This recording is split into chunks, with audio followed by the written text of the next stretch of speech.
Isabel.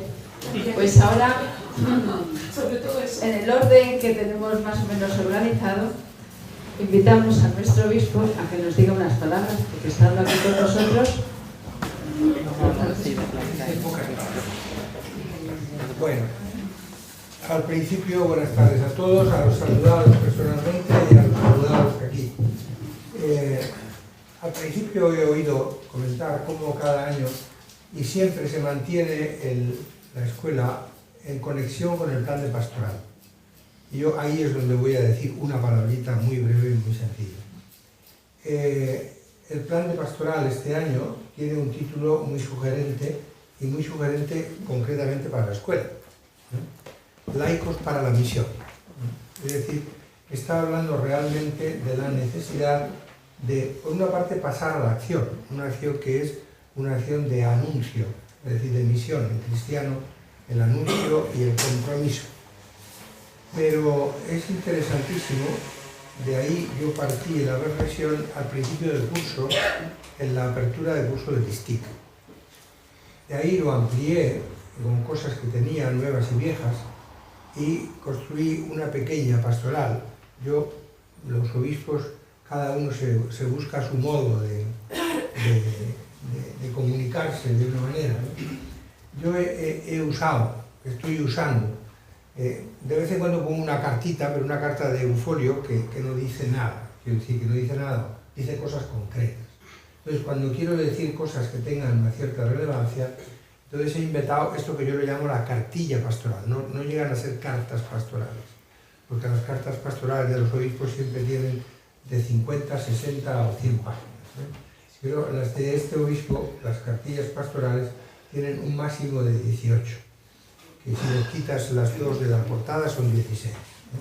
Las dos que están en blanco. Entonces, eso es lo máximo. Normalmente suelen ser de 12. Y las homilías que dicen que soy un pesado, pues esas tienen 6. ¿eh?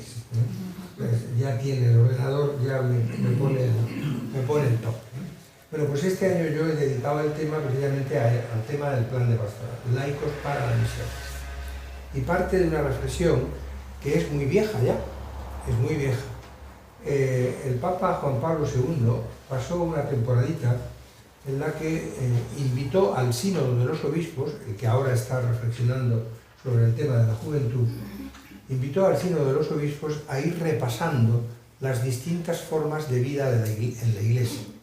Empezó con los seglares, ¿no? Hubo un sínodo sobre los seglares que culminó en un documento del Papa que asumía esa reflexión del sínodo y al mismo tiempo le ponía su sello personal. Y ese documento, importantísimo, fue la Christi Fideles Laici, un documento sobre la acción y la misión de los cristianos en la vida de los fieles cristianos, los laicos, en la vida de la Iglesia y de la sociedad.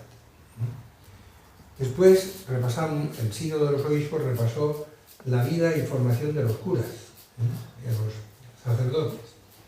Y de ahí, con el mismo proceso, salió un documento Pastores Dabo Vobis, os daré pastores según mi corazón, sobre los curas, también en el mismo plan. En tercer lugar, se repasó y se tomó en consideración la vida de los religiosos, de los consagrados y consagradas. Y de ahí salió la Vita Consecrata, un documento que me parece importante. Y por último, como una forma de vida también en la Iglesia, que también existen algunos, le dedicó a los obispos. Y entonces de ahí salió un documento que se llama Pastores Gregis, Pastores de la Grey, con lo mismo. Ya en el primero, que es del 88, he hecho esta historia para situar bien cada documento. El primero, que empezó por los laicos y que es de nada menos que del 88, pretendía hacer una reflexión de tomar el pulso, y partía de un tomar el pulso al qué era de los laicos a los 20 años del Concilio Vaticano II. El Concilio Vaticano II tuvo una reflexión muy seria sobre el papel de los laicos. Entonces, 20 años después, ¿qué quedaba de eso? Entonces, partía de ese era el punto de arranque. Ese punto de arranque lo expresaba en la introducción, una introducción bellísima de la exhortación Christi Fideles Laici. Y decía lo siguiente, decía el Papa que los laicos habían tenido después del concilio dos tentaciones en las que habían caído. Habían caído.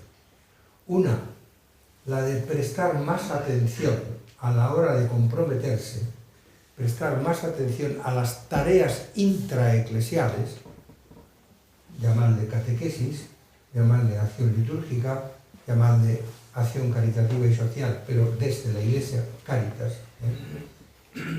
antes que al compromiso social, político y económico en la sociedad. De tal manera que si un laico queríamos pensar si estaba comprometido o no, enseguida veíamos si estaba haciendo algo en la Iglesia. Si no estaba haciendo nada en la Iglesia, no estaba comprometido. Y a lo mejor era una persona que estaba comprometidísima en su campo profesional o en el campo social, y eso parece que tenía menor importancia. Esta es una de las dos tentaciones. Prestar más atención a las tareas eclesiales que hacen falta, son necesarias y son buenísimas, que a los compromisos en el campo social, económico, político, educativo, familiar, etcétera, etcétera. La segunda tentación, en la que también se había caído, era la distancia que había entre fe y vida. Como veis, los dos aspectos y las dos tentaciones tienen mucho que ver en la base para lo que quiere suponer la Escuela de Formación Sociopolítica. Ese es el punto de arranque del documento del Papa Juan Pablo II, San Juan Pablo II, sobre los laicos. Y ha sido también el punto de reflexión, el punto de partida de mi reflexión sobre esto. Entonces, ¿cómo tratar de comprometer a los laicos? En un momento en el que en el plan de pastoral todos vemos fáciles todas las iniciativas que se refieren al encuentro con Cristo. Vemos fáciles las iniciativas y actividades que se refieren a potenciar la comunión dentro de la Iglesia. Pero sin embargo, cuando nos ponemos a ser misioneros, no misioneros en Guatemala, no, misioneros aquí, no sabemos encontrar ni iniciativas ni actividades.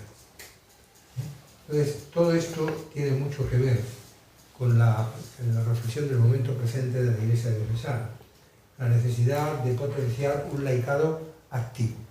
Yo, al final de esta pequeña pastoralita, como veréis, hoy he traído unos cuantos ejemplares y creo que hay para todos.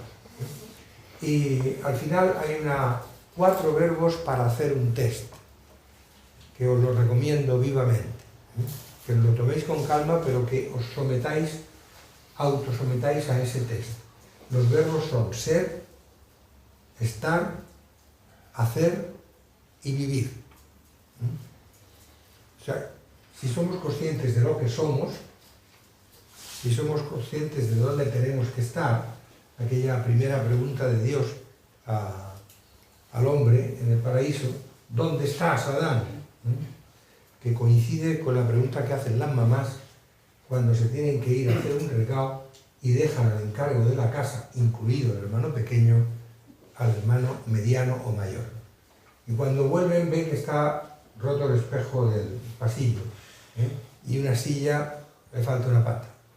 Y la pregunta no es ¿quién ha hecho esto?, sino se llama al hermano mayor y se le pregunta ¿tú dónde estabas? Porque yo no he sido, ha sido mi hermano pequeño, pero tú dónde estabas, ¿no? Hay una obra de literatura muy famosa del Nobel alemán, Heinrich Böll, que se llama ¿Dónde estás, Adán? Y narra precisamente eso,